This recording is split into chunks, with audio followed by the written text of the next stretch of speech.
ಅಂತ ಕೇಳಿದ್ರೆ ಭಾರ್ಗವರಾಮನ ಪ್ರವೇಶ ಆದದ್ದೇ ರಕ್ತಪಾತದಿಂದ ಪ್ರಾರಂಭ. ಯಾಕೆ ಏನು ಗೊತ್ತಿಲ್ಲ, ಕಾಲನ ಉತ್ತರ ಕೊಡ್ಬೇಕಾದ್ರೆ. ವೃತ್ತಿ, ಪ್ರವೃತ್ತಿ, ನಿವೃತ್ತಿ. ವೃತ್ತಿಯಲ್ಲಿ ನಾನು ಬ್ರಾಹ್ಮಣ ಕುಮಾರ, ಪ್ರವೃತ್ತಿಯಲ್ಲಿ ನಾನು ಕ್ಷತ್ರಿಯನಾದೆ. ಯಾಕಾಯಿತು?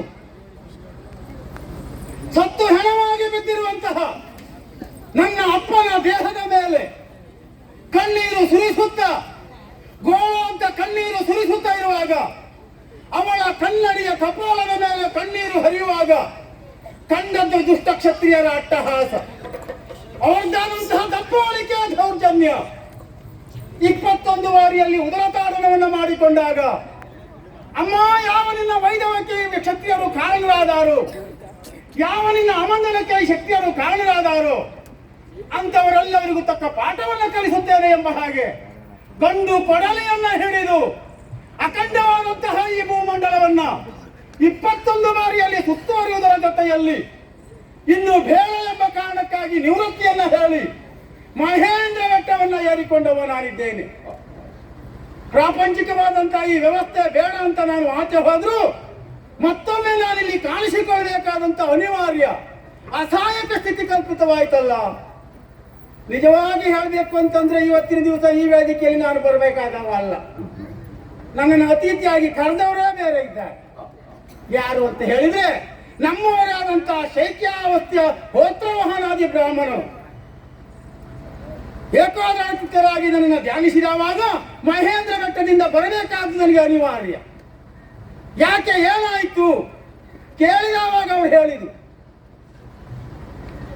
ಶಶಿರೇಖೆ ಎಂಬಾಕೆಯ ಮಗಳು ಅಂಬೆಗೆ ಭೀಷ್ಮನಿಂದ ಅನ್ಯಾಯ ಆಗಿದೆ, ಅರ್ಥಾತ್ ನನ್ನ ಮೊಮ್ಮಗಳಿಗೆ ತೊಂದರೆಯಾಗಿದೆ, ಗುರುಗಳೇ ನಿಮ್ಮಿಂದ ಇದು ಸರಿಯಾಗಬೇಕು ಎಂಬ ಹಾಗೆ ಮಾತು ಕೊಟ್ಟಿದ್ದೇನೆ.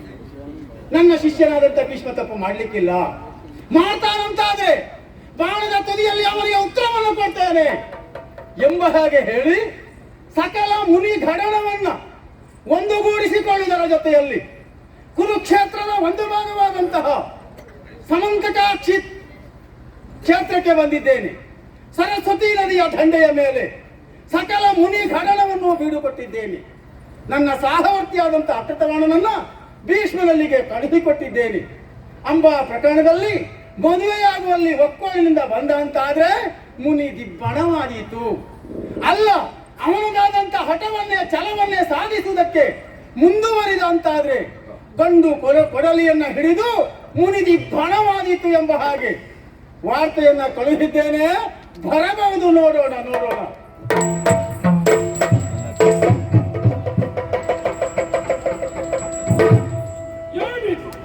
ಪರಮ ಋಷಿ ಮಂಡಲದ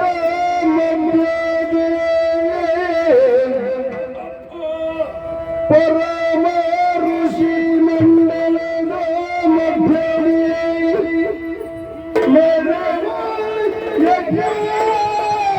ಯಜ್ಞೇಶ್ವರನ ಪ್ರಭೆಯಲ್ಲಿ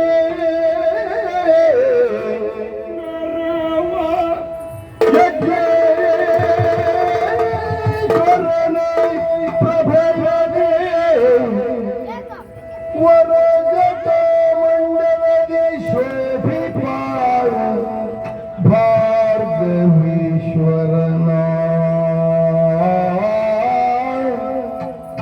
ವರಗತ ಮಂಡಲದಿ ಶೋಭಿಪಾಳ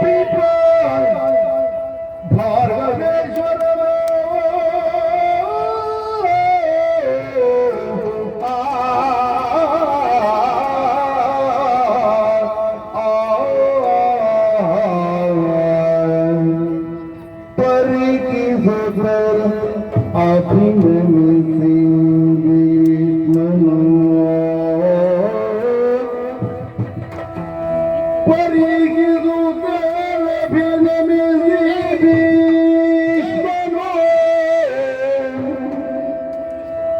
ಚರಣ ಪ್ರಕ್ಷಾಳನವ ಗೈಯುತ್ತ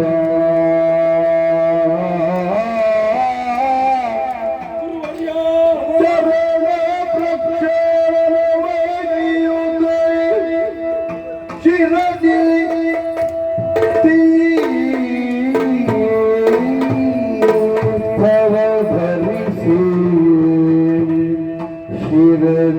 ತೀರ್ಥವರಿಸು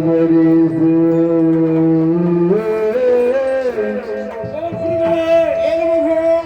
ಮಧುಪರ್ಪಾದಿಗಳ ತಾನಿಕೋ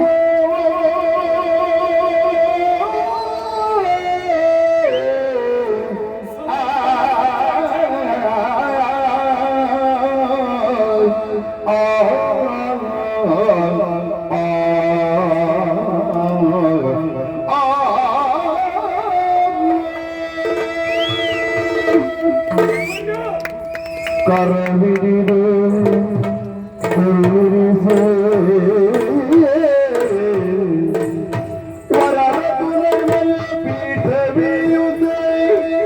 ಪರವಿಡಿದು ಕುಳ್ಳಿರಿಸಿದೆ ಶಿರವ ಬಾಗುತ್ತ ಶಿರವ ಬಾಗುತ್ತ ಗುರು ನಮೋನ್ಯನುತ ನಿಂದಿರಲು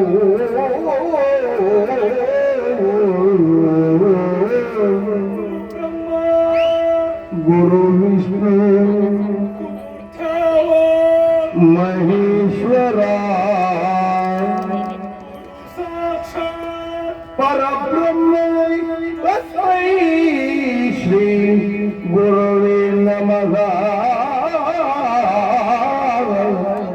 ಗುರು ನಮೋ ಎನ್ನುತ್ತ ನಿಂದಿರಲು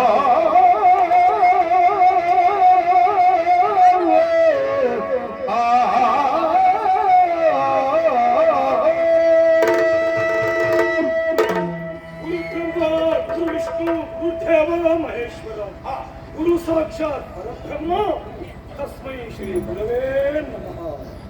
ಮಗು ಪರಡುದರನಾಕ್ಷಣದಿ ಶಿಷ್ಯನ ಪರಶೋಧರನಾಕ್ಷಣದಿ ಶಿಷ್ಯನ ಪರಮ ಭಕ್ತಿಗೆ ಮೆಚ್ಚಿ ಮನದಲ್ಲಿಗೆ ದೊರೆಯೊಳಗೆ ಇವಾಗೆನೆಯುಂಟೆ ಎನ್ನುತ್ತಲಾಗೆ ಪೇಲಿದೆನೋ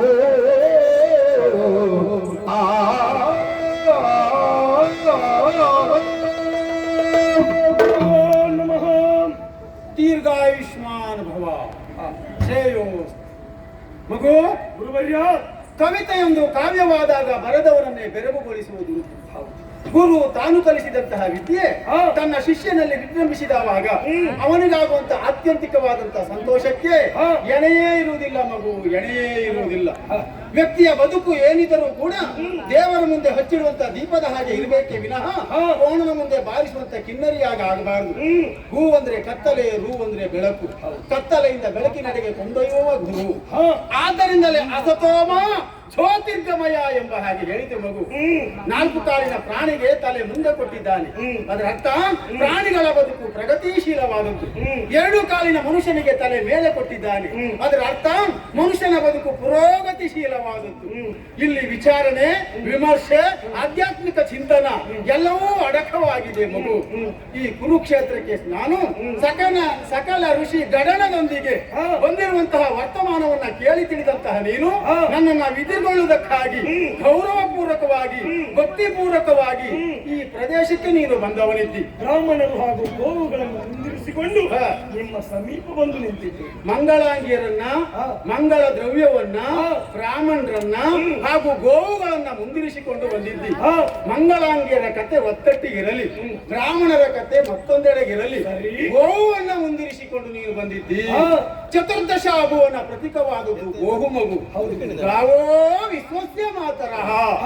ಮುಖದಲ್ಲಿ ಬ್ರಹ್ಮನನ್ನು, ಕಂಠದಲ್ಲಿ ರುದ್ರನನ್ನು, ಹಣೆಯ ಮೇಲೆ ವಿಷ್ಣುವನ್ನು, ಕಣ್ಣುಗಳಲ್ಲಿ ಸೂರ್ಯಚಂದ್ರನನ್ನು, ಕೊಂಬುಗಳಲ್ಲಿ ಅಶ್ವಿನಿ ದೇವತೆಗಳನ್ನು, ನಾಲ್ಕು ಪಾದದಲ್ಲಿ ನಾಲ್ಕು ವೇದಗಳನ್ನು, ನಾಲ್ಕು ಪಾದದ 8 ಗೊರಸುಗಳಲ್ಲಿ ಅಷ್ಟದಿಪ್ಪತಿಗಳನ್ನು, ಬಾಲದಲ್ಲಿ ಸರ್ಪ ಸಂತತಿಯನ್ನು, ರೋಮರಾಜಿಗಳಲ್ಲಿ 33 ಕೋಟಿ ದೇವತೆಗಳನ್ನು, ಕೆಚ್ಚಲ್ನಲ್ಲಿ ಅಮೃತವನ್ನೇ ಕಂಡಂತ ದೇಶ ನಮ್ಮ. ಅಂತಹ 32 ಗುಣಗಳುಳ್ಳಂತಹ ವೇಣುವನ್ನ ಮುಂದಿರಿಸಿಕೊಂಡು ನನ್ನ ಶಿಷ್ಯನಾದಂತಹ ಭೀಷ್ಮ ಇವತ್ತು ರಣದಾರುಣಿಗೆ ನನ್ನನ್ನ ಎದುರುಗೊಳ್ಳುವುದಕ್ಕಾಗಿ ಬಂದಿದ್ದಾನಂತಾದ್ರೆ ನಾನು ಕಂಡಂತಹ ದೇವವ್ರತ ಈ ಕ್ಷಣದಲ್ಲಿ ಬದಲಾಗಲಿಲ್ಲ ಎನ್ನುವುದು ನನಗೆ ಸತ್ಯವಾಗಿ ಕಂಡಂತ ವಿಚಾರ ಮಗು. ಬ್ರಹ್ಮನಿಗೆ ಸೃಷ್ಟಿಯ ಕಾರ್ಯ ಆದ್ರೆ, ವಿಷ್ಣುವಿಗೆ ಪಾಲನೆಯ ಕಾರ್ಯ ಆದ್ರೆ, ಈಶನಿಗೆ ಲಯಗೊಳಿಸುವ ಕಾರ್ಯ, ಸೃಷ್ಟಿ ಸ್ಥಿತಿ ಲಯಾತ್ಮಕವಾದಂತ 3 ಕಾರ್ಯ ಅವರಿಗಾದ್ರೆ ಗುರು ಒಬ್ಬನಲ್ಲಿ 3 ಮೂರ್ತಿಗಳನ್ನು ನೀನು ನಿಕ್ಷೇಪ ಮಾಡಿದ್ದಿ ಎನ್ನುವುದು ನನಗೆ ಇಲ್ಲಿ ಬಹಳ ಸಂತೋಷವಾಯಿತು. ಹಾಗೆ ಗುರುವರ್ಯ, ಆದರೆ ನಡೆಯುವಾಗ ಎಡುವುದು ಸ್ವಾಭಾವಿಕವಲ್ಲವೇ ಮಗು? ಹಾಗಾದ್ರೆ ಎಡೆಯುವುದವ ತನ್ನ ತಪ್ಪನ್ನು ತಾನು ತಿದ್ದಿಕೊಳ್ಬೇಕಾದದ್ದು ಸರಿಯಲ್ವೋ? ಎಡವಿದ್ಯ ಹೌದಾದ್ರೂ ತಿದ್ದಿಕೊಳ್ಳಿ. ಹೌದಲ್ಲ? ಆದ್ದರಿಂದ ಈಗ ಪ್ರಶ್ನೆ ಏನು ಗೊತ್ತುಂಟಾ?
ಒಂದಂತೂ ಸತ್ಯವಾಯಿತು ಮಗು. ಯಾವುದು? ಎಲ್ಲಾ ಗಜಗಳಲ್ಲಿಯೂ ಗಜಮಣಿ ದೊರಕುವುದಕ್ಕೆ ಸಾಧ್ಯ ಇಲ್ಲ. ಎಲ್ಲೋ 1000ಕ್ಕೆ 1ರಲ್ಲಿ ಮಾತ್ರ ದೊರಕುವುದಕ್ಕೆ ಸಾಧ್ಯ ಉಂಟು. ಆಕಾಶದಲ್ಲಿ ನಾವು ಕಂಡಂತ ನಕ್ಷತ್ರಗಳೆಲ್ಲ ಮುತ್ತುಗಳಾಗುವುದಿಲ್ಲವಲ್ಲ? ಇಲ್ಲವೇ. ಅದರಲ್ಲಿ 1 2 ಎಲ್ಲಿ ಸಮುದ್ರಕ್ಕೆ ಬಿದ್ದಾವಾಗ ಅದು ಮಾತ್ರ ಮುತ್ತಾಗುವುದಕ್ಕೆ ಸಾಧ್ಯ ಉಂಟು. ಅಂತಹ ಮುತ್ತಿನಂತ ಶಿಷ್ಯ ನೀನು ಅಂತ ಹೇಳಿಕೊಳ್ಳುವಲ್ಲಿ ನನಗೆ ಹೆಮ್ಮೆಯಾಗುತ್ತಾ ಇದೆ ಮಗು. ಒಂದೊಂದು ಸಂದರ್ಭ ನಿನ್ನ ತಾಯಿಯಾದಂತಹ ಗಂಗಾ ಮಾತೆ ನಿನ್ನನ್ನು ತಂದು ನನ್ನ ಪದಮೂಲದಲ್ಲಿಟ್ಟು ಆವಾಗ ದೇವವ್ರತ ನಾಮಕನಾದವ ನೀನಿಗೂ, ಅಂದು ನಾನು ಕಂಡಂತಹ ದೇವವ್ರತನಿಗೂ ಇಂದು ನಾನು ಕಾಣುತ್ತಿರುವಂತಹ ಭೀಷ್ಮನಿಗೂ ಯಾವ ಬದಲಾವಣೆಯನ್ನು ನಾನು ಕಂಡವನಲ್ಲ ಮಗು. ಹಿಂದಿನ ಯುಗವೊಂದು ಇತ್ತು, ಅದೇ ತ್ರೇತಾಯುಗ. ಕ್ಷತ್ರಿಯರ ಸಂಹಾರ ಮಾಡುವುದಕ್ಕಾಗಿ ನಾನು ಕಂಡು ಕೊಡಲಿಯನ್ನ ಹಿಡಿದು ಅಖಂಡವಾದಂತಹ ಈ ಭೂಮಂಡಲವನ್ನು ಸುತ್ತುತ್ತಿರುವಂತಹ ಹೊತ್ತಿನಲ್ಲಿ ಮಿಥಿಲಾ ಪಟ್ಟಣದ ಜನಕರಾಜನ ಮಗಳನ್ನು ಅಥವಾ ಅವನ ತಮ್ಮನಾದಂತಹ ಕುಸಧ್ವಜನ ಮಕ್ಕಳನ್ನು ಮದುವೆ ಮಾಡಿಸಿಕೊಂಡು ದಶರಥ ಬರುತ್ತಿರುವಂತಹ ಬರ ಮಾರ್ಗ ಮಧ್ಯದಲ್ಲಿ ನಾನು ಅಡ್ಡವಿಸಿದವಾಗ ಚಕ್ರವರ್ತಿ ದಶರಥ ಗೋಪಾಲ ರಾಮನ ಹಿಂದೆ ಹೋಗಿ ನಿಂತ್ಕೊಂಡಿದ್ದ. ಯಾಕೆಂದ್ರೆ ನನ್ನ ಗರ್ಜನೆಯನ್ನ ಕೇಳಿ ಸಹಿಸಿಕೊಳ್ಳಿಕ್ಕಾಗಲಿ. ಹಿಂದೆ ಹಲವಾರು ಬಾರಿಯಲ್ಲಿ ಅವನನ್ನು ನೋಡುವುದಕ್ಕೆ ಹೋದಾಗ ತಪ್ಪಿಸಿಕೊಂಡವನು ಇದ್ದಾನೆ.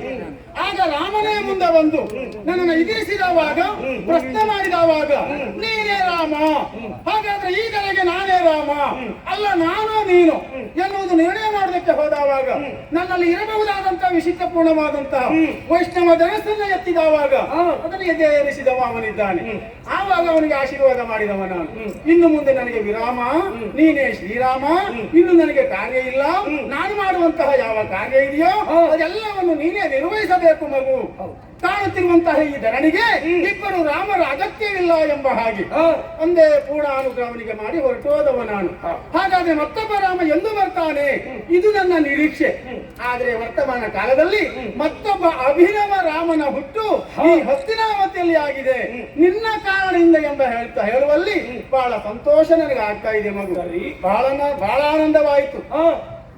ಎತ್ತಲಿರಿಸಿದ ಭೀಷ್ಮ ಯಾವುದಲ್ಲ ಅಂದರೆ ಬುದ್ಧಿ ಇಲ್ಲದೆ ಇರುವಂತಲ್ಲ, ಪ್ರಪಂಚದಲ್ಲಿ ಎಲ್ಲವರನ್ನ ಅಳೆದ ಮಾನದಂಡದ ಹಾಗೆ ನಿನ್ನನ್ನ ಅಳೆಯುವುದಕ್ಕೆ ಆಗುವುದಿಲ್ಲ ಮಗು. ಯಾಕೆಂದ್ರೆ ನಿನ್ನ ಜೀವನ ಎನ್ನುವಂತಹದ್ದು ಕೇವಲ ಒಬ್ಬ ಗುರುವಿನಿಂದ ಪರಿಪುಷ್ಟವಾದದ್ದು ಅಲ್ಲ ಅಲ್ವಾ? ಶುಕ್ರಾಚಾರ್ಯನಿಂದಲೋ, ಬೃಹಸ್ಪತಿಯಿಂದಲೋ, ಗಾರ್ಗ್ಯನಿಂದಲೋ, ಅಲ್ಲ ಪರಶುರಾಮ ನಾಮಕನಾದಂತಹ ನನ್ನಿಂದಲೋ, ಅಲ್ಲ ನಿನ್ನನ್ನು ಹೆತ್ತ ತಾಯಿಯಿಂದಲೋ, ಒಬ್ಬೊಬ್ಬರಿಂದಲೇ ಒಂದೊಂದು ರೀತಿಯಾದಂತಹ ವಿಭಾಗದ ವಿದ್ಯೆಯನ್ನ ಕಲಿತು ಲೋಕವಿಶಿಷ್ಟವಾದಂತಹ ವ್ಯಕ್ತಿತ್ವವನ್ನ ವರ್ತಮಾನ ಕಾಲದಲ್ಲಿ ಹಸ್ತಿನಾವತಿಯಲ್ಲಿ ಸ್ಥಾಪನೆ ಮಾಡಿದವ ನೀನು. ಸಿಂಹಾಸನ ಏರದೇ ಇದ್ರು ಸಿಂಹಾಸನದ ಹೊಣೆಗಾರಿಕೆ ಉಂಟು. ನನಗೆ ತಂದೆಯವರು ಕೊಟ್ಟೋಗಿದ್ದ. ಆದ್ದರಿಂದ ಬೆರಳಿಲ್ಲದೆ ಇದ್ರು ಉಂಗುರ ಇಲ್ಲ ಅಲ್ಲದಲ್ಲ ವಿಷಯ. ಹಸ್ತಿನಾವತಿಯ ಸರ್ವತೋಮುಖವಾದಂತಹ ಅಭಿವೃದ್ಧಿಯ ಹೊಣೆಗಾರ ಭೀಷ್ಮನಿದ್ದಾನೆ. ಬಹಳ ಸಂತೋಷ. ಮಗು, ಎತ್ತಲಿರಿಸಿದ ಭೀಷ್ಮ ಯಾಕೆ ಈ ಮಾತನ್ನು ಆಡಿದೆ ಗೊತ್ತಾ? ಗುರುಮಠದಿಂದ ನೀನು ನೇರವಾಗಿ ಹಸ್ತಿನಾವತಿಗೆ ಬಂದಾಗ ಹಸ್ತಿನಾವತಿಯ ವಿದ್ಯಮಾನವನ್ನ ಗಮನಿಸಿ ನನ್ನನ್ನು ಎದುರುಗೊಳ್ಳುವುದಕ್ಕೆ ನನ್ನ ಅಪ್ಪಯ್ಯ ಬರಲಿಲ್ಲ, ಮಂಗಳಾಂಗಿಯರು ಬರಲಿಲ್ಲ, ಸೂತಕದ ಮನೆಯನ್ನ ಪ್ರವೇಶ ಮಾಡಿದ ಹಾಗುಂಟು.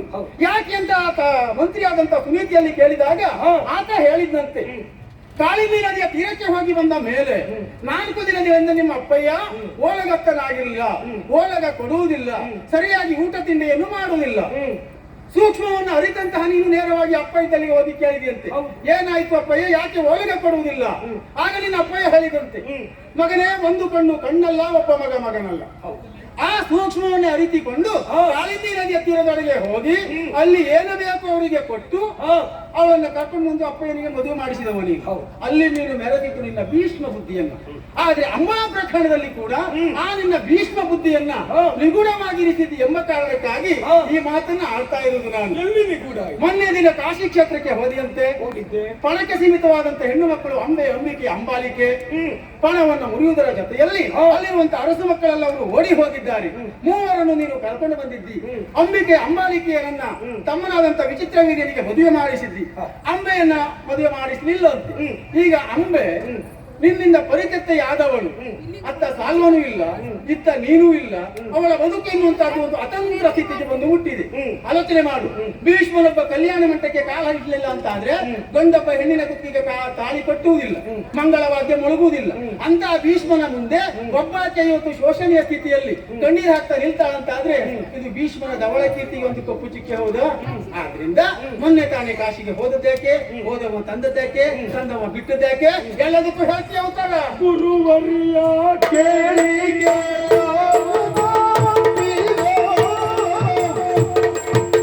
ಗುರುವರ್ಯ ಕೇಳಿಗೆ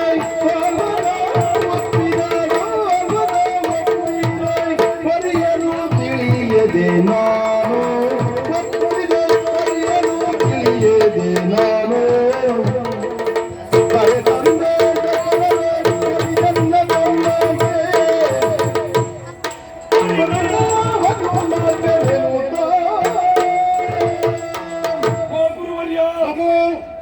ನೀ ಮಾಡಿದ ಮಾತು ಎಲ್ಲವೂ ಸತ್ಯ ಹೌದಲ್ಲ? ಪ್ರತಾಪಸೇನನ ಹೆಣ್ಣು ಮಕ್ಕಳು ಸ್ವಯಂವರ ಮಂಟಪವನ್ನ ಪ್ರವೇಶ ಮಾಡಿದ್ದು ಹೌದು. ಸರಿ, ಪಣದ ನಿರ್ಬಂಧದಂತೆ ಪಣದಲ್ಲಿ ಎಲ್ಲರನ್ನ ಗೆದ್ದವನಲ್ಲ, ಪಣವನ್ನು ಮುರಿದು ಪ್ರತಿಭಟಿಸುವುದಕ್ಕೆ ಬಂದವರನ್ನ ಗೆದ್ದವನ. ಸರಿ, ತದನಂತರದಲ್ಲಿ ರಥದಲ್ಲಿ ಕುಳ್ಳಿರಿಸಿಕೊಂಡ ಹೆಣ್ಣು ಮಕ್ಕಳನ್ನು ಹಸ್ತಿನಾವತಿಗೆ ಕರೆತಂದದ್ದು ಹೌದು, ಇಬ್ಬರಿಗೂ ಮದುವೆ ಮಾಡಿಸಿದ್ದು ಹೌದು. ಅಂಬೆಯನ್ನ ನಾನು ಬಿಟ್ಟದಲ್ಲ ಗುರುಗಳೇ, ಅಂಬೆ ಅವಳಾಗೆ ತನ್ನದು ಹೀಗೆ ಉಂಟು ಎನ್ನುವ ಹಾಗೆ ಹೇಳಿದಳು. ಸಾಲ್ವನನ್ನ ನಾನು ಒಪ್ಪಿದ ಕಾರಣ ನಿಮ್ಮ ತಮ್ಮನನ್ನ ಮದುವೆಯಾಗುವುದಕ್ಕಾಗುವುದಿಲ್ಲ ಎನ್ನುವ ಹಾಗೆ ಅವಳೇ ಆಡಿದ ಮಾತು. ಅನ್ಯಾನುರಕ್ತೆ ಎನ್ನುವ ಹಾಗೆ ಹೇಳಿದ್ದೀರಿ. ಅನ್ಯಾನುರಕ್ತೆ ಎನ್ನುವಂತ ವಿಷಯವೇ ನನಗೆ ಗೊತ್ತಿರಲಿಲ್ಲ.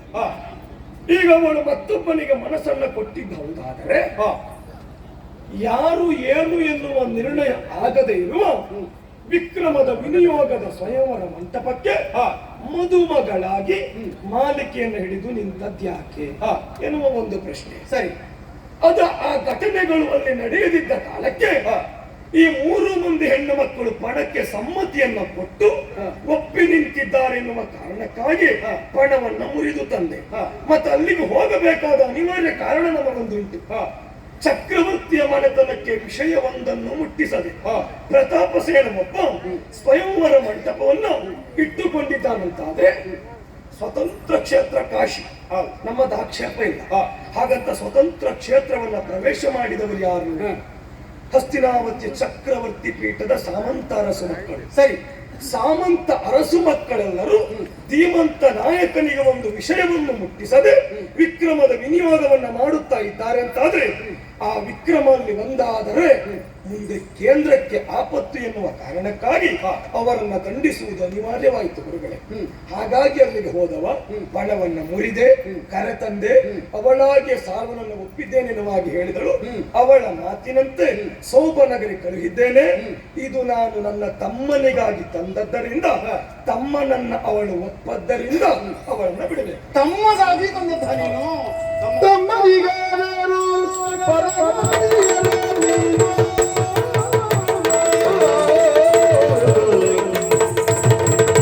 ತಮ್ಮನಿಗಾದರೂ ಪರಮಾರಿಯರು ನೀನು. ಹೆಮ್ಮೆಯೋಳು ಪರವಿರಿದು ನೀನು, ಹೆಮ್ಮೆಯೋಳು ಪರವಿರಿದು.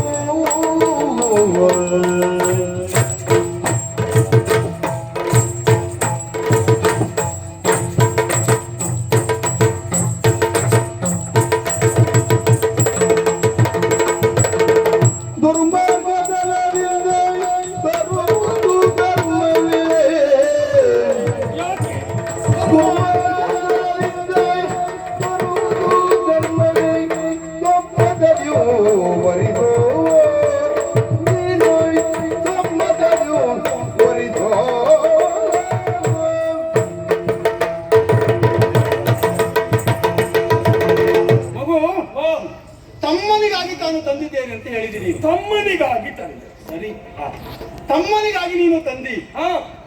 ಹಾಗಾದ್ರೆ ತಮ್ಮನನ್ನ ಕಳಿಸಿಕೊಡ್ಬೋದಿತ್ತಲ್ಲ? ಯಾಕೆಂದ್ರೆ ಪ್ರತಾಪ ಸೇನಿನ ಪಣದ ನಿರ್ಣಯ ಹೇಗೆ?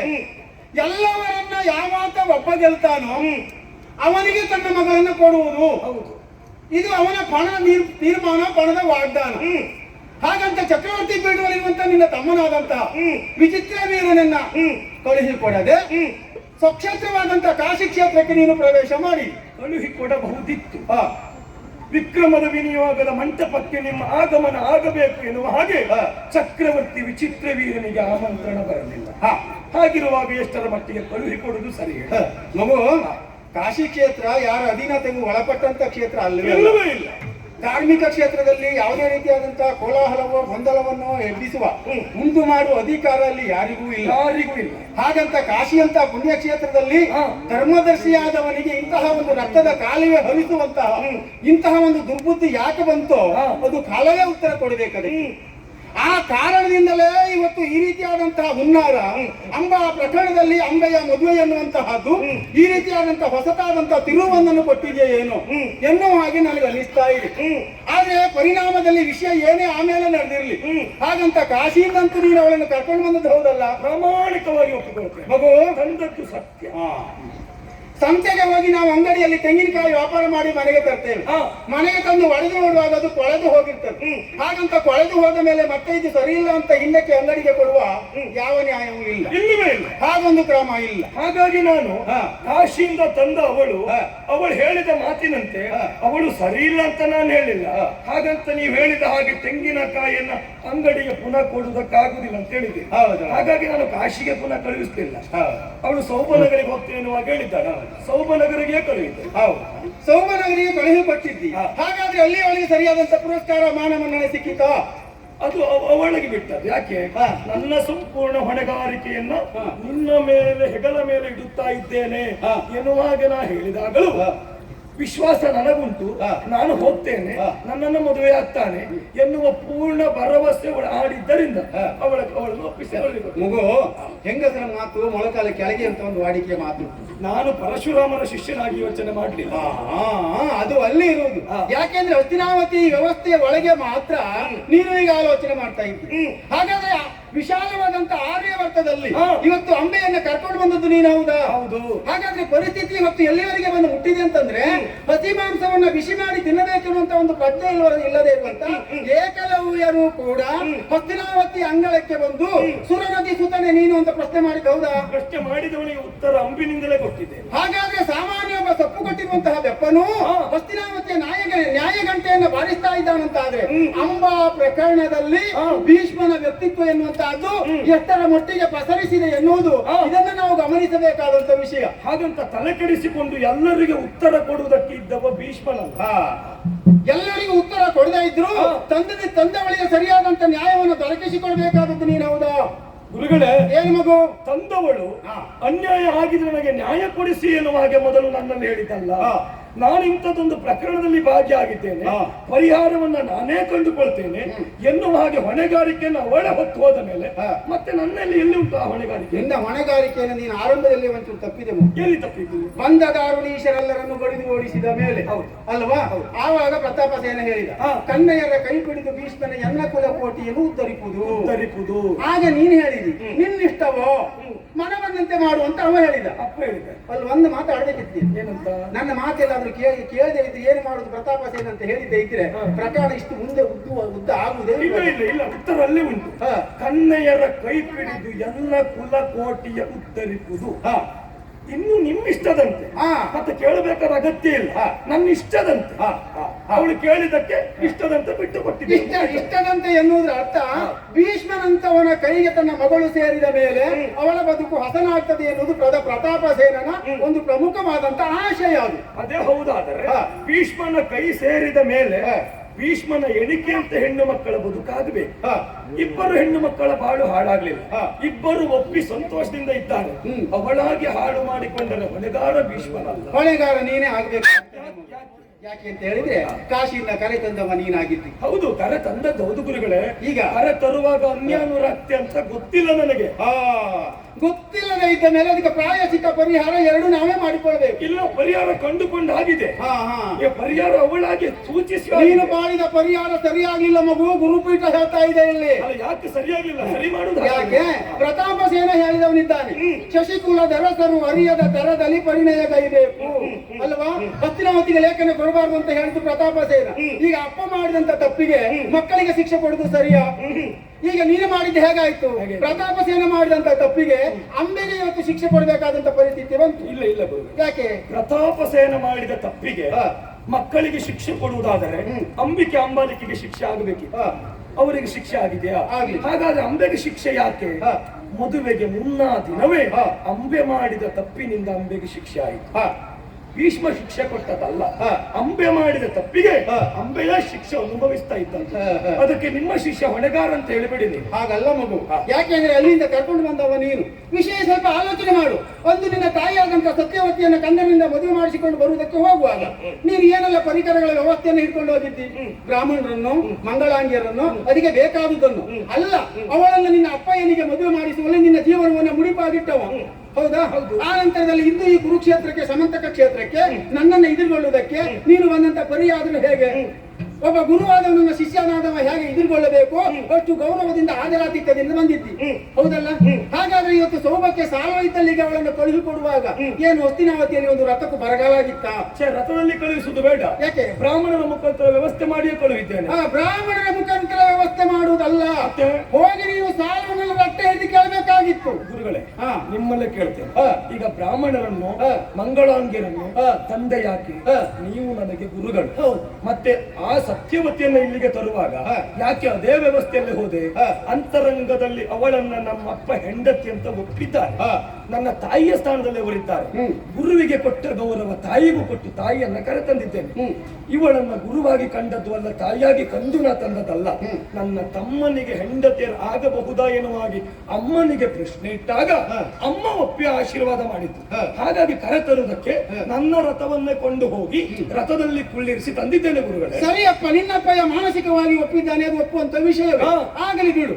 ಹಸ್ತಿನಾವತಿಯ ಮನೆಯಂಗದಲ್ಲಿ ಧನುಷ್ಠ್ಯಂಕಾರ ಮಾಡಿದ್ರೆ ಗಂಧರ್ವ ಲೋಕ ನಡುತ್ತದೆ. ಹೌದಾ? ಹೌದು. ಭೀಷ್ಮನ ವ್ಯಕ್ತಿತ್ವ ಎನ್ನುವಂತದ್ದು ಅಲ್ಲಿವರೆಗೆ ಸ್ಥಾಪನೆಯಾಗಿದೆ. ಇಂತಹ ವ್ಯಕ್ತಿತ್ವ ಇರುವಂತಹ ಭೀಷ್ಮನಿಗೆ ಹಾಗಾಗಿ ಸೌವೇಶನಾದಂತಹ ಸಾಲ್ವನನ್ನ ಅವ ಏನು ಕೇಳ್ತಾನೋ ಅದನ್ನ ಕೊಟ್ಟು ಅವನ ಮನವೊಲಿಸಿ ಮದುವೆ ಮಾಡಿಸುವುದನ್ನ ಬಿಟ್ಟು ಬ್ರಾಹ್ಮಣರ ಜೊತೆಯಲ್ಲಿ ಕಳುಹಿಸಿಕೊಟ್ಟಿದ್ದೇನೆ ಎನ್ನುವುದನ್ನೇ ತೀರ್ಮಾನ ಮಾಡಿ ಅವಳನ್ನ ಅತಂತ್ರ ಸ್ಥಿತಿಯಾಗಿ ಮಾಡಿ ಬಿಡುವುದು ಇದು ಸರಿಯಾದಂತ ವಿಷಯ ಅಲ್ಲ. ಗುರುಗಳೇ, ಅಂಬೆ ನನ್ನಲ್ಲಿ ಸಾಲ್ವನನ್ನ ಕರೆಸಿ ಮದುವೆ ಮಾಡಿಸಿ ಅಂತ ಕೇಳಲಿಲ್ಲ, ಅಥವಾ ನೀವು ಬಂದು ಮುಂದೆ ನಿಂತು ಮದುವೆ ಮಾಡಿಸಿ ಅಂತ ಹೇಳಿಲ್ಲ. ನನ್ನನ್ನ ಸಾಲ್ವನ ಬಳಿಗೆ ಕಳುಹಿಸುವ ವ್ಯವಸ್ಥೆ ಮಾಡಿ ಅಂತ ಹೇಳಿದ್ರು. ಹೌದು, ವ್ಯವಸ್ಥೆ ಮಾಡಿದ್ದೇನೆ. ವ್ಯವಸ್ಥೆ ಮಾಡಿದ್ದಿ ಅಲ್ಲ, ಆತ ನಿರಾಕರಿಸಿದ್ದ. ಮತ್ತೆ ಪುನಃ ಬಂದು ನಿನ್ನಲ್ಲಿ ಮದುವೆ ಆಗುವಂತ ಹೇಳಿದ್ದವ ಸುಳ್ಳು? ಯಾರಲ್ಲಿ? ನಿನ್ನಲ್ಲಿ. ನಾನು ಮದುವೆ ಆಗುದಿಲ್ಲ ಅಂತಲೇ ಬಿಟ್ಟದ್ದು. ಹಾ ಮತ್ತೆ ಬಂದು ಮದುವೆ ಆಗಿ ಅಂತ ಹೇಳಿದ್ರೆ ಮದುವೆ ಆಗ್ಲಿಕ್ಕೆ ಆಗ್ತದೆ ನನಗೆ? ಹೌದಪ್ಪ, ನಾವಂತೂ ಊಟ ಮಾಡುದಿಲ್ಲ, ಊಟ ಮುಗಿಸಿ ಆಗಿದೆ. ಹಸಿವಾಗಿ ಬಂದವರಿಗೆ ಬೇರೆ ಮನೆ ಆದ್ರೂ ತೋರಿಸ್ಬೇಕಾ ಬೇಡವಾ? ಅಲ್ಲ, ಊಟ ಬಡಿಸುವವರ ಮನೆಯನ್ನೇ ತೋರಿಸ್ಬೇಕು, ಊಟ ಇಲ್ಲದಿದ್ದವರ ಮನೆ ತೋರಿಸುವುದಲ್ಲ. ಅಂಬೆಗೆ ಊಟ ಹಾಕುವ ಸಾಲುವಂತ ಅಂಬೆ ಹೇಳಿದ್ದಾಳೆ, ಊಟದ ಮನೆಗೆ ವ್ಯವಸ್ಥೆ ಮಾಡಿದ್ದೇನೆ ಹೋಗುದು. ಆದ್ದರಿಂದ ನೀ ತೋರಿಸಿದ ಮನೆ ಸರಿಯಾಗಲಿಲ್ಲ. ಅಂಬೆ ಈಗ ಬಂದು ನಿನ್ನನ್ನೇ ಮದುವೆ ಆಗ್ಬೇಕು ಅಂತ ಹೇಳ್ತಾ ಇದ್ದಾಳೆ. ಗುರುವಾದಂತ ನಾನು ಹೇಳ್ತಾ ಇದ್ದೇನೆ, ಮದುವೆ ಆಗಲಿ ಅವಳನ್ನ. ತಂದೆ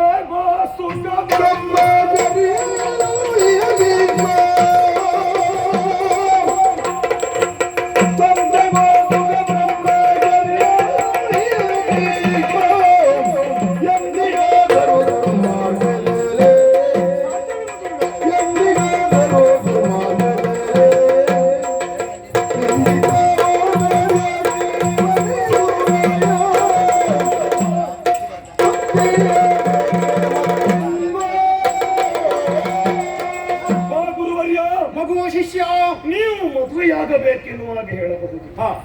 ನನಗೆ ಮದುವೆ ಆಗುವುದಕ್ಕಾಗುವುದಿಲ್ಲ ಗುರುಗಳೇ. ಯಾಕೋ? ನಡೆದ ಘಟನೆ ನೀವು ಮೊದಲೇ ಹೇಳಿದ್ದೀರಿ. ತಿಳಿದಿದ್ದೇನೆ. ತಂದೆಯವರಿಗೆ ಯೋಜನ ಗಂಧಿಯನ್ನು ತರುವಾಗ ಕಂದರನ ಮನೆಯಂಗಳದಲ್ಲಿ ವಿವಾಹ ಸಂಸ್ಕಾರ, ಪಟ್ಟಾಭಿಷೇಕ, ಅಧಿಕಾರ ಸ್ವೀಕಾರ ಎಲ್ಲವನ್ನು ದಾಶರಾಜನ ಮನೆಯಂಗಳದಲ್ಲಿ ಅವರ ಸಂತತಿಗೆ ಬಳುವಳಿಯಾಗಿ ಬಿಟ್ಟು ಬಂದವ ಭೀಷ್ಮ. ಸರಿ, ಅಂದೇ ನಾನಾಡಿದ ಆ ಮಾತಿಗೆ ದೇವತೆಗಳು ಭೀಷ್ಮ ಎನ್ನುವ ಹಾಗೆ ಕೊಂಡಾಡಿದರು. ಕೈಗೊಂಡ ವ್ರತವನ್ನು ಮಧ್ಯದಲ್ಲಿ ನಾ ಬಿಟ್ಟರೆ ಭೀಷ್ಮನೊಬ್ಬ ದೋಷಿಗಂತಾಗ್ತದೆ. ತಂದೆಗೋಸುಗ ಗೈದ ಬ್ರಹ್ಮಚಾರ್ಯವನ್ನ ಬಿಟ್ಟು ಎಂದಿಗಾದರೂ ದುರ್ಮಾರ್ಗದಲ್ಲಿ ನಡೆವಲೆ. ನಡೆದದ್ದು ಹೌದಾದ್ರೆ ಪರಶುರಾಮನ ಶಿಷ್ಯ ಭೀಷ್ಮ ಆಗುವನೇ. ಅಪ್ಪಯ್ಯನಿಗಾಗಿ ನೀನು ಮಾತು ಕೊಟ್ಟಿದ್ದಿ ಅಂತ ಹೇಳ್ತಾ ಇದ್ದೀವಿ ಮಗು. ಈಗ ವಾಗ್ದಾನ ಬೇರೆ, ಶಾಸನ ಬೇರೆ. ಈಗ ವಾಗ್ದಾನವನ್ನ ಬದಲಾಯಿಸ್ಲಿಕ್ಕೆ ಆಗ್ತದೆ. ನಿನ್ನ ತಂದೆಗಾಗಿ ನೀನು ಕೊಟ್ಟಂತಹ ವಾಗ್ದಾನ, ಮಾಡಿದಂತಹ ವಾಗ್ದಾನ ಈಗ ನಿನ್ನ ಅಪ್ಪಯ್ಯ ತೀರಿ ಹೋಗಿ ಆಯ್ತಲ್ಲ. ಈಗ ಗುರುವಾದಂತ ನಾನು ಹೇಳ್ತಾ ಇದ್ದೇನೆ, ಮದುವೆಯಾಗಿ ಅಲ್ಲಿ ಆ ಮದುವೆ ಆದರೆ ಆಗುವಲ್ಲಿ ನಿನಗಾದಂತಹ ಸಂಕಟ ಏನು ಉಂಟು. ನಾನು ಎಲ್ಲವನ್ನ ತಿಳಿಸಿದಾಗ ಅಪ್ಪನಿಗೆ ಮದುವೆ ಮಾಡಿಸಿದ ಆ ಕಾಲದಲ್ಲಿ ಅಪ್ಪನೇ ಆಶೀರ್ವಾದ ಮಾಡಿದರು, ನೀನು ಇಚ್ಛಾಮರಣಿಯಾಗು ಮಗನೇ. ಹಾಗಂತ ಮದುವೆ ಆಗದೆ ಬ್ರಹ್ಮಚಾರಿಯಾಗಿ ಸ್ವರ್ಗದಲ್ಲಿ ಸ್ಥಾನವನ್ನ ಪಡೆಯುವಂತ ಎಲ್ಲ ಅರ್ಹತೆಯನ್ನು ಹೊಂದಿದವನು ಈ ಭೀಷ್ಮ. ನನಗೆ ಮದುವೆ ಆಗಲಿಲ್ಲ, ಹಾಗಂತ ಕುಟುಂಬ ಇಲ್ಲ ಅಂತಲ್ಲ. ಇಲ್ಲಿರುವ ಸಪರಿವಾರದವರೆಲ್ಲರೂ ನನ್ನ ಮಕ್ಕಳೇ, ತಂದೆ ತಾಯಿಯಂತೆಯವರನ್ನ ಪಡೆಯುತ್ತಾ ಇದ್ದೇನೆ. ಅಪ್ಪನಿಗೆ ಕೊಟ್ಟ ಮಾತು, ದೇವತೆಗಳು ಮಾಡಿದ ಆಶೀರ್ವಾದ, ಅವರು ಕೊಟ್ಟಂತ ಬಿರುದು, ಇದ್ಯಾವುದಕ್ಕೂ ಬಂದ ತರುವ ಭೀಷ್ಮನಲ್ಲ. ಹಾಗಾಗಿ ಈಗೊಂದು ಪ್ರಕರಣ ನಡೆದದ್ದು ಉಂಟು ಮಗು. ಊರಿನಲ್ಲಿ ಒಬ್ಬ ಅರಸ ನನ್ನ ಊರಿನಲ್ಲಿ ಯಾರೇ ಕಳ್ಳತನ ಮಾಡಿದ್ರು ಅವನ ಕೈಯನ್ನು ಕತ್ತರಿಸುತ್ತೇನೆ ಅಂತ ಶಾಸನವನ್ನು ಹೊರಡಿಸಿದ, ಡಂಗುರವನ್ನು ಬಾರಿಸಿದ. ಆ ನಂತರದಲ್ಲಿ ಒಂದು ಮನೆಯಿಂದ ಒಬ್ಬ 4 ರೊಟ್ಟಿಯನ್ನು ಕದ್ದ. ಆ ಮನೆಯವ ಇವನನ್ನ ಹಿಡಿದು ತಂದು ಮಹಾರಾಜನಿಗೆ ಒಪ್ಪಿಸಿದ. ನನ್ನ ಮನೆಯಿಂದ 4 ರೊಟ್ಟಿಯನ್ನು ಇವ ಕದ್ದಿದ್ದಾನೆ, ಆದ್ರಿಂದ ನೀವು ಮೊದಲೇ ಡಂಗುರ ಸಾರಿದ್ದೀರಿ. ಈ ಊರಿನಲ್ಲಿ ಯಾರೇ ಕಳ್ಳತನ ಮಾಡಿದ್ರು ಅವ್ರ ಕೈ ಕತ್ತರಿಸ್ತೇನೆ ಅಂತ ಹೇಳಿದ್ದೀರಿ. ಹಾಗಾದ್ರೆ ಇವನ ಕೈಯನ್ನು ಕತ್ತರಿಸಿ. ಮಹಾರಾಜ ನ್ಯಾಯಾಲಯಕ್ಕೆ ಕರೆಸಿ ಅವನನ್ನು ವಿಚಾರಿಸಿದ, ಯಾಕೆ ಅವನ ಮನೆಯ ರೊಟ್ಟಿಯನ್ನು ನೀನು ಕತ್ತಿ ಎಂಬ ಹಾಗೆ. ಆಗ ಅವ ಹೇಳಿ, ಪ್ರಭು, ನಾನು ಬೇರೆ ಯಾವುದಕ್ಕಾದ್ರೂ ಕದ್ದದ್ದಲ್ಲ, ಹೊಟ್ಟೆಗೆ ಹಿಟ್ಟಿಲ್ಲದೆ ತುತ್ತು ಅನ್ನಕ್ಕಾಗಿ ಪಕ್ಕದ ಮನೆಯಿಂದ 4 ರೊಟ್ಟಿಯನ್ನು ಕದ್ದಿದ್ದೇನೆ ಅಷ್ಟೇ. ಆಗ ಮಹಾರಾಜನಿಗೆ ಆಶ್ಚರ್ಯವಾಯಿತು. ಯಾಕೆ? ಅಸಂತುಷ್ಟೋ ದ್ವಿಜನಷ್ಟ ಸಂತುಷ್ಟಸ್ಯ ಮಹಿಪತಿ. ಅರಸನೊಬ್ಬನ ಆಳ್ವಿಕೆಯಲ್ಲಿ ಮತ್ತೊಬ್ಬ ಅರೆಹೊಟ್ಟೆಯಿಂದ ಇರ್ತಾನಂತಾದ್ರೆ ಇವನ ಅರಸುತ್ತಿಗೆಯ ದೌರ್ಬಲ್ಯ ಅಂತ ಆಗ್ತದೆ. ಆಗ ಅವನಿಗೆ ಉಣ್ಣುವುದಕ್ಕೆ ತಿನ್ನುವುದಕ್ಕೆ ಬೇಕಾದಷ್ಟು ಕೊಟ್ಟು ಅವನ ಜೀವನಕ್ಕೆ ಏನು ಬೇಕು ಅದೆಲ್ಲವನ್ನು ಕೊಟ್ಟ ಮಹಾರಾಜ. ಇಲ್ಲಿಯೂ ಕೂಡ ಹಾಗೆ.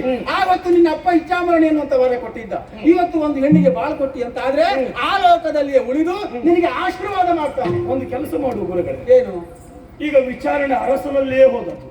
ಈಗ ನೀವು ಹೇಳಿದ ಹಾಗೆ ರೊಟ್ಟಿಯನ್ನು ಕೊಡಬೇಕಾದ ಅರಸ ಕೊಡದೇ ಇದ್ದ ಕಾರಣ ಆ ವಿಚಾರಣೆಯನ್ನು ತಿಳಿದ ಮೇಲಾದ್ರೂ ಊಟದ ವ್ಯವಸ್ಥೆಯನ್ನು ಮಾಡಿದ. ಈಗ ತಂದದ್ದು ನಾನು, ಹೌದು ಅಲ್ವಾ? ಹೌದೌದು. ದೂರು ಕೊಟ್ಟದ್ದು ನಿಮಗೆ ಅಂಬೆ, ಹೌದು. ರೊಟ್ಟಿಯ ಸ್ಥಾನದಲ್ಲಿ ಅಂಬೆಯನ್ನು ಇಡುವ, ಅಂಬೆ ರೊಟ್ಟಿಯಾಗಿ ತಂದದ್ದು ನಾನು, ರೊಟ್ಟಿಯನ್ನು ತಂದದ್ದು ನಾನು. ದೂರು ಕೊಟ್ಟದ್ದು ಶೈಕ್ಯಾವತರ ಹೋತ್ರವಾಹನ ಅವರಿಂದ ದೂರು ಕೊಟ್ಟದ್ದು. ಅವರ ಮುಖೇನವಾಗಿ ನನ್ನ ಸನ್ನಿಧಾನಕ್ಕೆ ಬಂದದ್ದು. ಪರಿಹಾರ ಆಗಬೇಕು.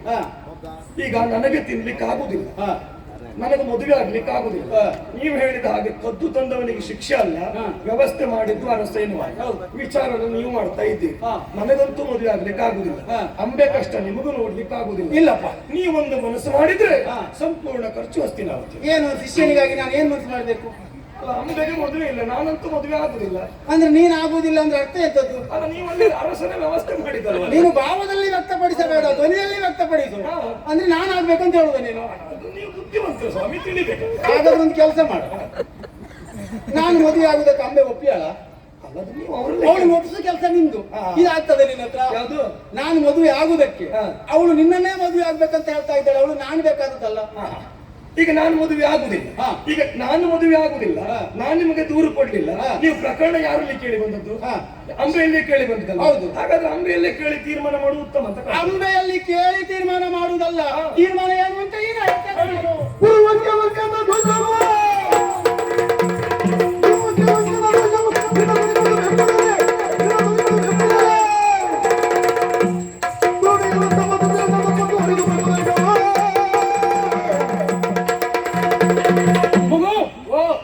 ಮಾಡಬೇಕಾದಂತ ವಿಷಯ ನೋಡಲ್ಲಿ ಹೇಳಿ. ಅನತಿ ದೂರದಲ್ಲಿ ನಿಂತಿದ್ದಾಳೆ ಅಂಬೆ. ಮಲಿನ ವಸ್ತ್ರವನ್ನ ಉಟ್ಟು ಕಣ್ಣಿನಲ್ಲಿ ಧಾರಾಕಾರವಾಗಿ ನೀರನ್ನ ಸುರಿಸುತ್ತಾ ಆ ಕಡೆ ಬಿಕಾರಿಯಾಗಿದ್ದಾಳೆ ಎಂಬಾಕೆ ಹೆಣ್ಣು. ಸಾವಿರ ಸಾವಿರ ಜನರಿಗೆ ಹಸನ ವಸನ ವಸತಿ ವಿದ್ಯೆ ವೈದ್ಯಕೀಯ ಬದುಕನ್ನು ಕೊಟ್ಟು ಅವರ ಬದುಕಿನ ಸರ್ವತೋಮುಖವಾದಂತಹ ಅಭ್ಯುದಯವನ್ನ ಕಂಡವ ನೀನಿದ್ದಿ. ಆದ್ರೆ ಅದೇ ದೇಶಮೇಲತ್ತು ಒಬ್ಬಾಕೆ ಹೆಣ್ಣಿನ ಈ ಬರ್ಬರವಾದಂತಹ ಸನ್ನಿವೇಶಕ್ಕೆ ಕಾರಣನಾಗ್ತಿ ಅಂತಾದ್ರೆ ಎಲ್ಲಿ ಅನ್ಯಾಯ ನಡೀತದೋ ಅಲ್ಲಿ ಭಾರ್ಗವರಾಮರಿರ್ತಾರೆ. ಆ ಕಾರಣಕ್ಕಾಗಿ ನನ್ನ ಮಾತನ್ನು ನೀನು ಕೇಳ್ತಿ ಅಂತ ಆದ್ರೆ ನಾನು ಗುರುವಾಗಿ ನಿನ್ನ ಸಂರಕ್ಷಿಸಲು ಬಲ್ಲೆ. ನೀವು ಅನ್ಯಾಯ ಆಗುವಲ್ಲೇ ಇದ್ದದ್ದರಿಂದ ಅಂಬಾ ಪ್ರಕರಣದಲ್ಲಿ ಅಂಬೆಯ ಸಮೀಪವೇ ಇದ್ದಿದೆ. ಹೌದು. ಹಾಗಾದ್ರೆ ನ್ಯಾಯ ಅನ್ಯಾಯ ತೀರ್ಮಾನ ಆಗಿ ಅನ್ಯಾಯಕ್ಕೆ ಸರಿಯಾದಂತ ನ್ಯಾಯ ದೊರಕುವಲ್ಲಿವರೆಗೆ ಭಾರ್ಗವರಾಮರ ಹೋರಾಟವಿದೆ ಇಲ್ಲಿ. ಆದ್ದರಿಂದ ಹೇಳ್ತೇನೆ, ಅರೆ ಪಿಡಿ ಅವನು ಮದುವೆ ಆಗುದಿಲ್ಲ ಅಂತಾದ್ರೆ ಯುದ್ಧಕ್ಕೆ ಸಿದ್ಧರಾಗಬೇಕು. ಗುರುಗಳೇ, ತಲೆ ಕೆಡಿಸಿಕೊಳ್ಳುವುದಿಲ್ಲ. ಗುರುವಾಕ್ಯೋಲ್ಲಂಘನ ದೋಷ ಬರ್ತದೆ.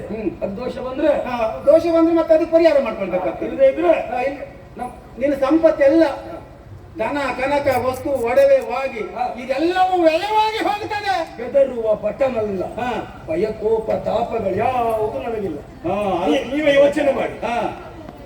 ಕೂದಲಿದ್ದವನಿಗೆ ಕೂದಲು ಬೆಳ್ಳಗಾಗ್ತದೆ, ಕೂದಲು ಉದುರುತ್ತೇನೆ ಅಂತ ಭಯ ಇರ್ತದೆ. ಸರಿ, ಆದ್ರೆ ಬೋಳು ತಲೆಯವನಿಗೆ ಯಾವ ಭಯವೂ ಇರುವುದಿಲ್ಲ ಗುರುಗಳೇ. ಹಾಗಂತ ಬೋಳು ತಲೆ ಇದ್ದವ ಹಣಿಗೆ ವ್ಯಾಪಾರಕ್ಕೆ ಹೋದದ್ದೇ ನಿನ್ನ ದೊಡ್ಡ ಅಪರಾಧ ಅಂತ. ವ್ಯಾಪಾರಕ್ಕೆ ಬೋಳು ತಲೆ ಹೋಗುದು ಯಾಕೆ? ತಾನು ಮಾತ್ರ ಬೋಳ್ತಲೆ, ಊರಲ್ಲಿದ್ದವರೆಲ್ಲ ಬೋಳ್ತಲೆ ಅಂತ ಹೋಗುದಲ್ಲ, ಅವ್ರಿಗೆ ಕೂದಲುಂಟು ಅಂತ ವ್ಯಾಪಾರಕ್ಕೂ. ಈಗ ನೀನು ಮಾಡಿದ ಕೆಲಸ ಹಾಗಲ್ಲ. ಊರವರೆಲ್ಲ ನಿನ್ನ ಕುರಿತಾಗಿ ಬೆರಳು ತೋರಿಸುವಾಗ ನೀನು ಮಾಡಿದ್ದೀವಿ. ಆಗುವುದಿಲ್ಲ. ಯಾಕೆ? ನಿಮ್ಮಲ್ಲಿ ಈಗ ಯುದ್ಧ ಮಾಡ್ಬೇಕಲ್ವಾ? ಅರರ ಪಿಡಿ ಗುರುವೇ, ಗುರುವಿನ ನೋಡೋ ಸಮರವೇನೋ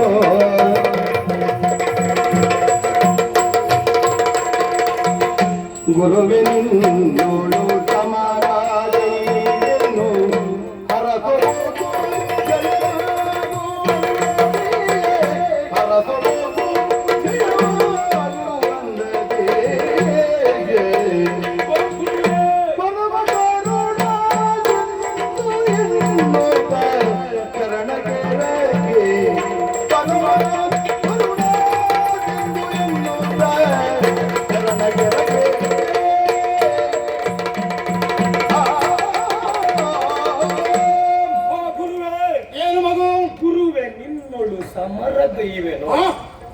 ಹೌದಾ? ಹಾಗಾದ್ರೆ ನಿನ್ನ ನಿರ್ಣಯದಲ್ಲಿ ಯುದ್ಧ ಮಾಡ್ತೇನೆ. ಯಾವ ಭೀತಿಯೂ ನನಗಿಲ್ಲ. ಸರಿ, ಬ್ರಾಹ್ಮಣರ ಮೇಲೆ ಕೈ ಮಾಡಬಾರದಂತ ಉಂಟು. ಆ ಧರ್ಮ ಶಾಸ್ತ್ರ ನೀತಿ ನಿಯಮಗಳನ್ನು ನಿಮ್ಮ ಶಿಷ್ಯನಾಗಿ ನಾನು ಅರಿತವ. ಹಾಗಂತ ಬ್ರಾಹ್ಮಣರ ಮೇಲೆ ಕೈ ಮಾಡಬಾರದು, ಬ್ರಾಹ್ಮಣರ ಒಳಗಿರುವ ಕ್ಷಾತ್ರಕ್ಕೂ ಹೊಡಿಬಹುದಂತ ಉಂಟು. ನಮ್ಮಲ್ಲಿಯೂ ಕೂಡ ಕೆಲವೊಮ್ಮೆ ಹಾಗೆ ಕ್ಷಾತ್ರವೇ ದಬ್ಬಾಳಿಕೆಯಿಂದ ಮುಂದುವರಿದಾಗ ನನ್ನೊಳಗಿರುವಂತಹ ಕ್ಷಾತ್ರವನ್ನು ಹೊರ ಹಾಕಿದುಂಟು. ಹೌದೌದು. ಮತ್ತೆ ಬ್ರಾಹ್ಮಣರ ಒಳಗೆ ಕ್ಷಾತ್ರ ಇದ್ದಾಗ ಹೊಡಿಬಹುದು. ಬ್ರಾಹ್ಮಣರು ಎಂದಕ್ಕೆ ಸಾಕ್ಷಿ ಇರುವಂತುಂಟ. ನೀವೇ ಹೇಳಿದ್ರಲ್ವಾ, ದಿಪ್ಪಣಿಗರಾಗಿ ಕೂಡಿಕೊಂಡು ಬರುವ ದಶರಥನ ಮಕ್ಕಳ ಮುಂಭಾಗದಲ್ಲಿ ಪ್ರತ್ಯಕ್ಷವಾಗಿ ಹರಧನುರ್ಭಂಗ ಮಾಡಿದ ನೀನು ವೈಷ್ಣವದನ ಸನತುಡುಕು ಅಂತ ಹೇಳಿದ್ರಂತೆ. ಸರಿ, ಆಗ ನಾರೀಭಂಗ ಮಾಡಿ ಗುರುಗಳೇ ಬಿಡುವುದಿಲ್ಲಿಗೆ ಅಂತ ಕೇಳಿದಾಗ ಹೊಕ್ಕುಳನ್ನ ತೋರಿಸಿದ್ರು. ನೋಡು ನಮ್ಮದು ಎಷ್ಟು ದೊಡ್ಡ ಗುಣ ನೋಡು. ನಮ್ಮ ಹೃದಯ ಶ್ರೀಮಂತಿಗೆ ನೀವು ಅರ್ಥ ಮಾಡ್ಕೊಳ್ಳುವುದೇ ಇಲ್ವಲ್ಲ ಮಗು. ಯಾವುದು? ಆವತ್ತು ರಾಮನಿಗೆ ನನ್ನ ಒಕ್ಕುಳನ್ನೇ ತೋರಿಸಿ ಅವನಿಗೆ ಒಂದು ದಾರಿಯನ್ನ ತೋರಿಸಿದವ. ಇವತ್ತು ನಿನಗೂ ಕೂಡ ಹಾಗೆ ಅಂಬೆಯನ್ನ ಮದುವೆ ಆಗುವಂತ ಹೇಳಿದ್ರೆ ನನ್ನ ಮಾತಿಗೆ ನೀನು ಆಗುದಿಲ್ಲ ಅಂತ ಹೇಳ್ತಾ ಇದ್ದಿ. ಆವತ್ತು ನೀವು ಹೊಕ್ಕುಳನ್ನ ತೋರಿಸಿದ್ದು ನಿಮಗೆ ಪ್ರಯೋಜನ ಆಯ್ತು. ಹೌದಪ್ಪ. ಹೊಕ್ಕುಳ ಒಳಗೆ ಒಬ್ಬ ರಕ್ಕಸ ಅಡಗಿದ್ದಂತೆ. ಅತುಳ ಎನ್ನುವ ರಕ್ಕಸನ ಸಂಹಾರ ಅದರಿಂದ ಆಗಿದೆ. ಆ ರಕ್ಕಸ ಒಳಗಿದ್ದರಿಂದ ನೀವು ಹಾರಾಟ ಮಾಡ್ತಾ ಇದ್ದೀರಿ. ಹಾಗಂತ ನನ್ನಲ್ಲಿ ಆಗದೇ ಅಲ್ಲ. ಅದಲ್ಲ ಅವನಿಗೆ ಹೊಡಿಲಿಕ್ಕೆ ನಿಮ್ಮಿಂದ ಆಗ್ಲಿಲ್ಲ, ಅವನೇ ಹೊಡಿಬೇಕಿತ್ತು. ನಮ್ಮ ಸಂಕಲ್ಪ ಕೆಲವೊಮ್ಮೆ ಹಾಗೆ. ಹೌದು. ಆವತ್ತು ನೀವು ಹೊಕ್ಕುಳನ್ನ ತೋರಿಸಿದ್ರಿ, ಆದ್ರೆ ಇವತ್ತಾಗಲ್ಲ. ಹೊಕ್ಕುಳ ಬಳ್ಳಿಯನ್ನು ಕತ್ತರಿಸಿಕೊಂಡು ಹಸ್ತಿನಾವತಿಯನ್ನು ಬಿಟ್ಟು ಹೋದ ಅಂಬೆಯನ್ನು ತೋರಿಸಿದ್ರೆ ಆ ಅಂಬೆಗೆ ಬಾಣ ಬಿಡ್ಲಿಕ್ಕೆ ನನ್ನಿಂದ ಆಗ್ತದ? ಆಗುದಿಲ್ಲ. ಈಗ ಬಿಡುವುದಿದ್ರೆ ಸಮರಗೈಯುವೆ ನಿನ್ನೋಳು, ಯುದ್ಧವನ್ನು ನಾನು ಮಾಡ್ತೇನೆ ಗುರುಗಳೇ. ಆದ್ರೆ ದೂರ್ಬಾಣವನ್ನ ನಿಮ್ಮ ಪದಮೂಲಕ್ಕೆ ಇರಿಸ್ತಾ ಇದ್ದೇನೆ ಗುರುಗಳೇ. ಒಂದು ಉಪಕಾರ ಮಾಡಿ, ನಿಮ್ಮ ಶಿಷ್ಯ ನಿಮ್ಮಿಂದ ಕಲಿತವ ಯುದ್ಧದಲ್ಲಿ ತನಗೆ ಜಯವಾಗಲಿ ಎನ್ನುವಾಗಿ ಆಶೀರ್ವಾದ ಮಾಡಿ ಅದನ್ನು ಎತ್ತಿ ನಮ್ಮನ್ನು ಕಟ್ಟಿ ಹಾಕುದೇ ಇದ್ರಲ್ಲಿ. ನೀವು ಇಂಥದ್ರಲ್ಲಿ ಹೋಗುದು ಆಮೇಲೆ ಕಾಲಿಡು. ನೀವೇ ಕೊಡಬೇಕು. ನಿಮಗೆ ಬಂಡವಾಳ ನಮ್ಮದೇ ಬೇಕು. ಹಾಗಂತ ನಾವು ಹೇಳಿದ್ರೆ ಕೇಳಲಿಕ್ಕೆ ಆಗುದಿಲ್ಲ ಮಗು. ನೀನು ಹೇಳುವ ಮಾತಿನಲ್ಲಿ ಧರ್ಮ ಉಂಟು. ನಮ್ಮ ಕತೆ ಬಿಡು. ತಲೆಯಲ್ಲಿ ನೊರೆ, ಕಣ್ಣಿನಲ್ಲಿ ಪರೆ, ಮುಖದಲ್ಲಿ ಗೆರೆ, ದೇಹಕ್ಕೆ ಜರೆ ಆವರಿಸಿದೆ. ಈ ಗೆರೆಯಲ್ಲಿ ಎಷ್ಟೆಷ್ಟು ಯುದ್ಧದ ಒಂದು ಪರಿಣಾಮ ಇದೆ ಅದು ನಿನಗೆ ಗೊತ್ತಿರುವಂತ ವಿಷಯ. ಇಷ್ಟು ಬಂದರು ಹೆಣ್ಣಿನ ಕರೆ ಮಾತ್ರ ಕೇಳ್ತಾರೆ. ಹೆಣ್ಣಿನ ಕರೆ ಎನ್ನುವುದಕ್ಕಿಂತ ಧರ್ಮದ ಕರೆ. ಖಂಡಿತ. ಭಾರ್ಗವರಾಮರು ಅಲ್ಲಿಂದ ಇಲ್ಲಿವರೆಗೆ ಪದವನ್ನು ಬಳಸಿದ್ದಾರೆ ಅಂತ ಆದ್ರೆ ಕಾಲಗರ್ಭದಲ್ಲಿ ಏನೋ ಒಂದು ಆಗ್ಲಿಕ್ಕುಂಟು. ಅದು ಮುಖ್ಯವಾದಂತ ವಿಷಯ. ಆದ್ರಿಂದಲೇ ಬರಬೇಕಾದದ್ದು ನನಗೆ ಅನಿವಾರ್ಯ. ಆ ಕಾರಣಕ್ಕಾಗಿ ಇಂದು ಕೂಡ ನಾನು 21 ಬಾರಿಯಲ್ಲಿ ಕ್ಷತ್ರಿಯ ಸಂಹಾರ ಮಾಡಿದವ. ಹೇಳೋರು ಹೇಳ್ಬೋದು ಬಾಹ್ಯ ಪ್ರಪಂಚದಲ್ಲಿ ಹಾಗೆ ಮಾಡಿದ್ದಾರೆ ಹೀಗೆ ಮಾಡಿದ್ದಾರೆ. ಧರ್ಮದ ಸೂಕ್ಷ್ಮದ ಅಲ್ಲ, ದುಷ್ಟ ಕ್ಷತ್ರಿಯರ ಸಂಹಾರ ಮಾಡಿದ್ದೇನೆ. ಈಗಲೂ ಕೂಡ ಹಾಗೆ ನೀನು ಹೇಳಿದೆಯಲ್ಲ, ಗುರುವೇ ನಿನ್ನೋಳು ಸಮರ ಗೈವೆನು ಹರಸುವುದು ಜಯವಾಗುವಂತದಿ. ಯಥೋ ಧರ್ಮಸ್ತೋ ಜಯ. ಧರ್ಮ ಇದ್ದಲ್ಲೇ ಜಯವಾಗಿ.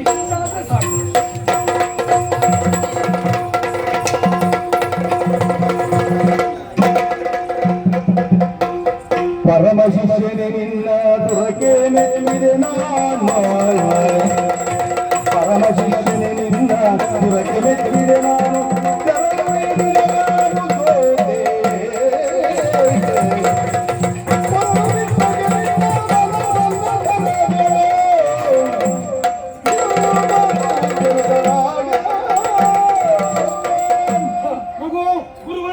ನನಗೂ ನಿನಗೂ ಸವನಿಸಿರುವಂತಹ ಘನಘೋರವಾದಂತಹ ಯುದ್ಧ, 21 ದಿನಗಳ ಕಾಲ ನಡೆದಿರುವಂತಹ ಘನಘೋರವಾದಂತಹ ಯುದ್ಧ.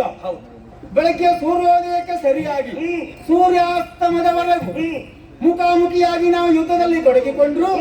ಸೂರ್ಯಾಸ್ತಮ ಆದ ಬಳಿಕ ಗುರುವಾದಂತ ನನ್ನನ್ನು ಶಿಷ್ಯನಾದವ ಯಾವ ರೀತಿಯಲ್ಲಿ ಪರಿಗ್ರಹಿಸಬೇಕು ಆ ವಿಭಾಗದಲ್ಲಿ ನನ್ನ ಸೇವೆಯನ್ನ ಮಾಡಿ ಸಂತುಷ್ಟಿಯನ್ನ ಕಂಡುಕೊಂಡವ ನೀನು. ಅದರ ಫಲವಾಗಿ ಏನು ಗೊತ್ತಿಲ್ಲ ಗುರುಗಳೇ. ನಿನ್ನೆ ರಾತ್ರಿಯ ಕಾಲ ಯುದ್ಧದಲ್ಲಿ ಮುಗಿಸಿ ಮಲಗಿದ ಹೊತ್ತಿಗೆ 8 ಮಂದಿಗಳು ನನ್ನನ್ನು ಎತ್ತಿಕೊಂಡು ಹೋದ ಅನುಭವವಾಯಿತು. ಎತ್ತಿಕೊಂಡು ಹೋದವರು ಪ್ರಸ್ವಾಪನ ಶರವನ್ನ ಪ್ರಯೋಗ ಮಾಡುವ ವಿದ್ಯೆಯನ್ನ ಬೋಧಿಸಿದ ಹಾಗಾಯಿತು. ಅದರ ಪ್ರಭಾವದಿಂದ ಪ್ರಯೋಗಕ್ಕೆ ಮುಂದಾದರೆ ಅಶರೀರವಾಣಿಯೂ ಆಯಿತು. ನಿನ್ನಿಂದ ಮೊದಲೇ ಈ ಭೂಮಿಗೆ ಬಂದು ಈ ಕರ್ಮಸಾಕ್ಷಿಯ ಋಣವನ್ನ ತೀರಿಸಿಕೊಂಡು ಹೋಗಿರುವಂತಹ ಅಷ್ಟವಸುಗಳು ಕೊಟ್ಟಿರುವಂತಹ ಆ ಪವಿತ್ರವಾದಂತಹ ಪ್ರಶ್ಯಾಸನ ಶರ. ಹಾಗಾದ್ರೆ ಇಂದಿಗೆ 21 ದಿನಗಳ ಕಾಲ ನನಗೂ ನಿನಗೂ ಘನಘೋರವಾದಂತ ಯುದ್ಧ ನಡೆಯಿತು. ನೀನು ಬಿಡುವಂತ ಶರಕ್ಕೆ ಸರಿಯಾಗಿ ಪ್ರಶ್ಯಾಸನ ಶರವನ್ನು ನಾನು ಬಿಡುವಂತ ಈ ಹೊತ್ತಿಗೆ ಅಂಬರ ಪಥದಲ್ಲಿ ನನ್ನ ಪಿತೃಗಳು ಹೌದು, ನಿನ್ನಿಂದ ಹಿರಿಯವರು ಹೋದವರು ಹೌದು, ಅಂಗವಸ್ತುಗಳು ಚಿನ್ಮಯಾತ್ಮಕ ಕೇಳು ದುರಕ್ಕೆ ಬೆದರುವನಲ್ಲ ಈ ಭೀಷ್ಮ. ಹಾಗಾದ್ರೆ ನನ್ನನ್ನು ಹೊಗಳಿದ್ದಾರೆ, ನಿನ್ನನ್ನು ನೆಚ್ಚಿದ್ದಾರೆ. ಭೀಷ್ಮ ಗುರುವಿನ ಮೇಲೆ ಕೈ ಮಾಡಬೇಡ. ಹಾಗಾದ್ರೆ ದೇವವಾಣಿ ಋಷಿವಾಣಿ ಇದನ್ನ ಮೀರಿ ನಾವು ವ್ಯವಹಾರ ಮಾಡ್ತೇವೆ ಅಂತಾದ್ರೆ ಉಲ್ಕಾಪಾತ ಆದೀತು, ಉತ್ಪಾತ ಆದೀತು, ನಮ್ಮಿಂದ ಆಗುವಂತದ್ದಲ್ಲ. ಹಾಗಾಗಿ ಮಗು, ಇಂದಿನ ಈ ಯುದ್ಧದ ಪ್ರಕರಣದಲ್ಲಿ ನಿಜವಾಗಿ ಹೇಳುವುದ ಮಗು, ಶಿಲೆಗೆ ಶಿಲ್ಪಿ ಯಾವತ್ತು ವೈರಿ ಆಗುವುದಿಲ್ಲ. ಇಲ್ಲವೇ? ಆರಂಭದಲ್ಲಿ ನಾನು ಹೇಳಿದ್ದೇನೆ, ಕವಿತೆಯೊಂದು ಕಾವ್ಯವಾದ ಆವಾಗ ಅದೇ ಮಹಾಕಾವ್ಯವಾಗಿ ಲೋಕವನ್ನು ರಂಜಿಸಿದವಾಗ ಬರದವನಿಗೆ ಬಹಳ ಸಂತೋಷ ಆಗ್ತದೆ. ಶಿಲೆಗೆ ಶಿಲ್ಪಿ ಯಾವತ್ತು ವೈರಿ ಆಗಲಾರ ಅಂಬ ಪ್ರಕರಣದಲ್ಲಿ ಇಡೀ ಸಮಸ್ತ ಆರ್ಯವೃತ್ತವು ಅಂಬ ಪ್ರಕರಣದಲ್ಲಿ ಭೀಷ್ಮ ಒಬ್ಬ ದೋಷಿ, ಇದು ಅವರು ಕಂಡುಕೊಂಡಂತ ಒಂದು ಸತ್ಯ. ಹಾಗಾದ್ರೆ ನಿರ್ದೋಷಿ ಎನ್ನುವುದನ್ನ ತೋರಿಸಬೇಕೆನ್ನುವುದೇ ನನ್ನ ಆಶಯ. ಕನ್ನಡಿಯ ಮೇಲೆ ಧೂಳು ಕುಳಿತಾಗ ಒರಿಸಬೇಕಾದದ್ದು ಗುರುವಾದವನ ತಂದೆಯಾದವನ ಆದ್ಯ ಕರ್ತವ್ಯ. ನಿನ್ನ ವ್ಯಕ್ತಿತ್ವ ಎನ್ನುವಂತ ಶ್ವೇತಶುಭ್ರವಾದಂತ ಕನ್ನಡಿಯ ಮೇಲೆ ಅಂಬಾ ಪ್ರಕರಣದಲ್ಲಿ ಅಪವಾದ ಎನ್ನುವಂತ ಕೊಳೆ ಕುಳಿತುಕೊಂಡಿದೆ ಮಗು. ಆದ್ದರಿಂದಲೇ ಮಹೇಂದ್ರ ಬೆಟ್ಟವನ್ನು ಬಿಟ್ಟು ಇಲ್ಲಿಗೆ ನಾನು ಬರಬೇಕಾಯಿತು. ಅಂದು ದಾಶರಾಜನ ಮನೆಯಲ್ಲಿ ನೀನು ಪ್ರತಿಜ್ಞೆ ಮಾಡಿದ್ದಿ, ಇಂದಿನ ಆರೋಗ್ಯ ಮರಣ ಪರ್ಯಂತರ ಮದುವೆ ನಾನು ಆಗುವುದಿಲ್ಲ, ಹಸ್ತಿನಾವತಿಯ ಸಿಂಹಾಸನವನ್ನ ಏರುವುದಿಲ್ಲ, ಈ ಪ್ರಪಂಚದಲ್ಲಿರುವಂತ ಹೆಣ್ಣು ಮಕ್ಕಳೆಲ್ಲವರು ನನ್ನ ತಾಯಿಗೆ ಸಮಾನರು ಎಂಬ ಹಾಗೆ ಆ ಹೊತ್ತೆ ದೇವತೆಗಳು ನಿನಗೆ ವರ ಕೊಟ್ಟು ನೀನು ಭೀಷ್ಮ ಭೀಷ್ಮ ಭೀಷ್ಮ. ಹಾಗಾದ್ರೆ ಅದೇ ಸಮಾಜದಲ್ಲಿ ಈ ಜನ ಇವತ್ತು ನಿನ್ನನ್ನು ಅಪರಾಧಿಯಾಗಿ ಕಂಡು ಅದೇ ಜನರ ಮುಂದೆ ಇವತ್ತು ಚಿನುಮಯಾತ್ಮಕ ಕೇಳು ತುರಕ್ಕೆ ಬೆದರುವವನಲ್ಲ ಭೀಷ್ಮ, ಗುರುವಿನ ಮೇಲೆ ಕೈ ಮಾಡಬೇಡ. ಹಾಗಾದ್ರೆ ಇವತ್ತು ಈ ಅಂಬಾ ಪ್ರಕರಣದಲ್ಲಿ ಭೀಷ್ಮ ನಿರ್ದೋಷಿ ಎನ್ನುವುದನ್ನ ಬಾಯಿಯ ಪ್ರಪಂಚಕ್ಕೆ ತೋರಿಸುವುದು ನನ್ನ ಆಶಯ. ಆದ್ದರಿಂದ ಇನ್ನು ಮುಂದೆ ನಿನ್ನ ದಾರಿ ನಿನಗೆ, ನನ್ನ ದಾರಿ ನನಗೆ. ಆಗ್ಲಿ ಗುರುಗಳು, ಆತಿಥ್ಯವನ್ನು ಸ್ವೀಕರಿಸಬೇಕು ಅರಮನೆಗೆ. ಮಳೆಗಾಲ ಆಗಿದ್ದೆ ಇದ್ರೆ ಚಾತುರ್ಮಾಸ ಕಳೀಲಿಕ್ಕಾದ್ರೂ ಬರ್ತಾ ಇದ್ದೆ, ಇದು ಬೇಸಿಗೆ, ನಿನ್ನ ಆತಿಥ್ಯಕ್ಕಾಗಿ ಬಂದು ಹೋಗ್ತೀನಿ.